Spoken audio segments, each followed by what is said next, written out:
करता था उस संस्था का इतिहास आजादी के आंदोलन में जयचंद की भूमिका निभाने का रहा। आपको हमारे देश के इतिहास में सबसे ज्यादा जितने राजे महाराजे हैं सब लोगों ने उनकी जो हार हुई उसमें उन्हीं के साथ के लोगों ने जयचंद की भूमिका निभाकर, जयचंद की भूमिका यानी घर के अंदर गद्दारी करने की भूमिका निभाकर और उन लोगों को हराया। हमारे देश में बाबर जब यहाँ आया तो बाबर खुद होके हिंदुस्तान नहीं आ रहा था, वो अफगानिस्तान में खुश था, लेकिन बाबर को किसने बुलाया? आप कल्पना भी नहीं कर सकते किसने बाबर को बुलाया, क्योंकि दिल्ली के तख्त पर लोधियों का राज और वो सहन नहीं हो रहा था। इस वजह से राणा सांगा ने चिट्ठी भेजकर बाबर से कहा कि तुम दिल्ली पे हमला करो और तुम दिल्ली पे हमला करो और मैं आगरा की तरफ से हमला करूंगा। तो ये राजा लोग जो है होते हैं, ये राजा लोग किसी देश के नहीं होते, ये सिर्फ अपना साम्राज्य कैसे बढ़ाना और दूसरे का कैसे कम करना, ये मानसिकता के लोग होते हैं। और इसीलिए बाबर को, मुगलों को, बाबर आया तो मुगल उसके बाद ही आए, तो बाबर को बुलाने वाला राणा सांगा, और राणा सांगा जब बाबर ने हमला किया तो राणा सांगा पीछे से हमला करने आए नहीं, और बाबर ने दिल्ली का तख्त प्राप्त कर लिया और प्राप्त करने के बाद में मुगलों की सल्तनत शुरू हो गई। तो हमारे में से ही किसी ने बुलाया। और ये स्वतंत्रता आंदोलन के समय भी ऐसा ही हुआ, जब महात्मा गांधी ने कहा करो या मरो, लेकिन अंग्रेजों भारत छोड़ो, अंग्रेजों को नारा दिया और अपने हिंदुस्तानियों को कहा कि करो या मरो, क्योंकि ये आखिरी लड़ाई। लेकिन जब लोग इस लड़ाई के लिए बात कर रहे थे उस वक्त में एक, जिसको वीर सावरकर कहते हैं, सबसे बड़ा गद्दार सावरकर, माफी वीर सावरकर बोलते हैं उसको, उसने लोगों को आह्वान किया, खुला आह्वान कि इस आंदोलन को कुचला जाना चाहिए, क्योंकि हमको जो चाहिए था वो मिल गया। क्यों? क्योंकि हिंदू महासभा और मुस्लिम लीग ये लोग मिलकर सरकार, राज्य में सरकारें चला रहे थे, और 1943 में हिंदुस्तान के विभाजन का प्रस्ताव मुस्लिम लीग और हिंदू महासभा की सरकारों ने रखा कि एक देश हिंदुस्तान होना चाहिए और दूसरा पाकिस्तान होना चाहिए। और बाद में जब हिंदुस्तान पाकिस्तान 47 में हुआ, इनके बीच बोलने के कारण, तो उसका ठीकरा जो है वो जवाहरलाल नेहरू और महात्मा गांधी पे फोड़ा गया। दोस्तों, ये इतिहास जानना बहुत जरूरी है, क्योंकि आज आरएसएस के लोग इसी तरह की फालतू बातें फैला कर हमारे कांग्रेसियों को गुमराह करते हैं, और वो जानकारी नहीं होने, तथ्य नहीं मालूम होने के कारण हमारे जो लोग हैं वो बता नहीं पाते, और उनको लगता है कि शायद ऐसा होगा, पता नहीं कैसा है, इसका कैसा जवाब दें। मैं चाहता हूं कि हम इन चीजों को समझें और लोगों को बताएं। पूरी की पूरी आरएसएस स्वतंत्रता आंदोलन में अंग्रेजों की मुखबिरी कर रही थी, लाइन लगी हुई थी, और अंग्रेजों की मुखबिरी करके बताते थे कि कहां कहां पर यह आंदोलन कमजोर हो सकता है। अंग्रेज लोग वहां पर कोशिश करते थे और आंदोलन को ढीला करते थे। तो दोस्तों, इस बात को समझना बहुत जरूरी है। ये सावरकर के स्वतंत्रता के योगदान को हमारे कांग्रेस ने या कांग्रेस की सरकारों ने कभी नहीं नकारा। उनको स्वतंत्रता सेनानी हम मानते हैं, लेकिन ये व्यक्ति महात्मा गांधी की हत्या में षड्यंत्र में शामिल था, ये कोर्ट ने तय किया है। तो इसकी वजह से स्वतंत्रता सेनानी सावरकर को कोई सम्मान फिर नहीं मिला।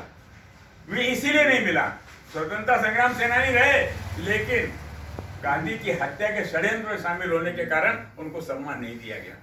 ये लोग गलत बात कहते हैं कि सावरकर को हमने स्वतंत्र सेनानी नहीं माना। अरे स्वतंत्र सेनानी था, लेकिन 21 बार तो उसने माफीनामा लिखा, और अंग्रेजों के उसमें रजिस्टर में ये मुखबिर के नाम पर उसको उस वक्त में 60 रुपए महीना मिलता था।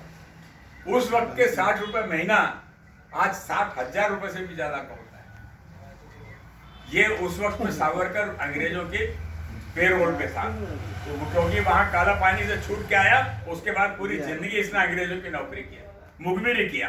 तो इस तरह के लोग हैं, और ये लोग आज देशभक्ति सिखाते हैं। 47 में जब देश स्वतंत्र हुआ तो आरएसएस के लोगों ने जगह जगह तिरंगे को अपने पैर के नीचे रौंदा है, तिरंगे को अपने पैर के नीचे रौंदा है। और 1947 से लेकर 2004 तक इन लोगों ने कभी आरएसएस के हेडक्वार्टर नागपुर में किसी भी आरएसएस की शाखा में तिरंगा नहीं लहराया। ये तिरंगे के प्रति इनका सम्मान है, और ये आज हमको देशभक्ति का पाठ पढ़ाते हैं और झूठी बातें करते हैं। कांग्रेस ने, क्योंकि आपको अपना अपना विचार, आपका अधिकार है अपने स्वतंत्र बोलने की स्वतंत्रता का, इसकी वजह से कांग्रेस ने कभी, आरएसएस ने गलत जो पुस्तकें प्रचारित की, गलत बातों की पुस्तकें उन्होंने बना के पब्लिश की, लेख पब्लिश किए, अपने खुद के पांचजन्य और तरुण भारत और ऐसे जो समाचार पत्र है जिसमें आरएसएस के लोग संपादक मंडल में, उन्होंने गलत संपादकीय लिखे और लेख उसमें पब्लिश किए, और लोगों ने वो पढ़ के गुमराह हुए हैं। और कांग्रेस ने कभी उन पे जिस तरह की आज नरेंद्र मोदी की सरकार ने सारे न्यूज चैनल्स पर और अखबारों पर जो सेंसरशिप लगाई है, ऐसा कांग्रेस ने कभी नहीं किया। और इसकी वजह यह है कि आज गलत चीजों को वो सामने लाकर और दुष्प्रचार कर रहे हैं। तो दोस्तों, इस बात को समझना बहुत जरूरी है। हमारे जो महात्मा गांधी ने जिस कांग्रेस पक्ष को पाला पोसा बड़ा किया और उसके माध्यम से स्वतंत्रता का इतना बड़ा आंदोलन लड़ा, आज जरूरी है कि लोकतंत्र को बचाने के लिए हम इस संगठन को मजबूत करें, और मजबूत करके जगह जगह स्थानीय स्वराज्य संस्थाओं में कांग्रेस की सरकार की स्थापना करें, ताकि हम नीचे के स्तर से ऊपर तक पुनः लोकतंत्र की बहाली का काम कर सकें। आज नरेंद्र मोदी जो काम कर रहे हैं, आज पेपर पूरा भरा हुआ है, पेगासस सॉफ्टवेयर का इतना दुरुपयोग किया है और लोगों की व्यक्तिगत जासूसी की है, राहुल गांधी जैसे व्यक्ति की व्यक्तिगत जासूसी की है। ये जो काम है, ये हल्के और निचले स्तर के काम है। ऐसे निचले स्तर का और हल्का प्रधानमंत्री व्यक्ति हमारा प्रधानमंत्री बनाए, हमको इस बात का बहुत दुख है। लेकिन लोकतंत्र की ऐसी खूबी होती है कि कई बार कोई भी बन सकता है, क्योंकि भीड़ जिसके साथ हो जाए, पर हमको उस भीड़ को अपने साथ जोड़ना है। और इसीलिए चाहे जिला परिषद चुनाव हो, चाहे नगर परिषद चुनाव हो, हमारे संगठन को मजबूत करने के लिए हम क्या कर सकते हैं, ये चिंतन करना बहुत जरूरी है। जो हो गया है चुनाव का रिजल्ट, वो तो हो गया है, लेकिन वो रिजल्ट कैसे हम उसको और अच्छा कर सकेंगे, कहाँ कहाँ कमजोरी है उसको कैसे सुधार सकेंगे, और हमारे इस सुधार में हमको अपने बीच में जो लोग हैं, उन लोगों में किसका क्या उपयोग कर सकेंगे, वो कोशिश करने की जरूरत है। और नगर, जैसे देरी भाई ने कहा कि नगर परिषद के चुनाव सामने आने वाले हैं, नगर परिषद में अलग अलग वार्डों में अपने लोग कौन हैं और कौन चुनकर आ सकते हैं, कैसे चुनकर आ सकते हैं, वो देखना है। मैं बहुत दुख के साथ कहना चाहता हूँ कि जिला परिषद में जो हमारे उम्मीदवार थे, उन उम्मीदवारों ने जब किसी नेता से मदद मांगने की कोशिश की, तो नेता का जवाब था कि आप मेरे कैंडिडेट नहीं हो। अगर हमारे पक्ष में एक बार जिसको कांग्रेस की टिकट मिल गई, तो वो इसका उम्मीदवार उसका उम्मीदवार नहीं होता, वो पक्ष का उम्मीदवार होता है। और अगर नेता को ये समझ नहीं है कि मेरा और तेरा उम्मीदवार नहीं, कांग्रेस पार्टी के उम्मीदवार है और उसकी मदद करनी चाहिए, अगर ये नहीं समझता, तो ऐसे आदमी ने कांग्रेस पार्टी में नहीं रहना। वो इस लायक नहीं है कि वो कांग्रेस पार्टी में रहे। अपना तुपना करना, आप नहीं मदद करने वाले हो, मत करिए, लेकिन उम्मीदवार को यह मत बताइए कि तुम मेरा नहीं है। अरे वो कांग्रेस का है यानी सबका है। जो आदमी पब्लिक में जाकर लड़ रहा है कि पंजे के निशान के ऊपर, आप उसको बता रहे हो मेरा नहीं है, ये 4 सीटें मेरी और 5 सीटें उसकी।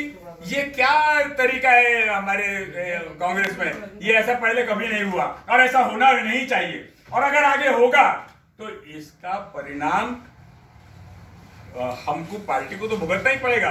लेकिन ऐसे नेताओं को भी भुगतना पड़ेगा। तो है ही। मैं इस बात का बिल्कुल खुली चेतावनी देता हूं कि ऐसे नेता को या तो वो पार्टी के संगठन को समझे और उसके अनुसार अपना व्यवहार करे, और नहीं तो छुट्टी करे, जहां से आए वहां से वापस चले जाओ, क्या फर्क पड़ता है। दिवाली के दिन तो 4 घंटे वहीं पर नौकरी बजाते रहे प्रफुल्ल पटेल के यहाँ पर। तो ऐसे लोगों की जरूरत हमारे यहाँ नहीं है, अगर वो सुधरते नहीं है तो। जरूर है, हमारे यहाँ आए हैं तो सम्मान पूरा है और सम्मान मिलेगा भी, लेकिन अपना व्यवहार अपनी जिम्मेदारी के अनुसार निभाएं तो उसका फर्क पड़ेगा। और ये बात कहते हुए मैं परम पूज्य महात्मा गांधी के चरणों में श्रद्धांजलि अर्पित करते हुए अपने दोस्तों समाप्त करता हूँ। आपने मेरी बात को गंभीरता से सुना, आपका बहुत बहुत आभारी हूँ, धन्यवाद।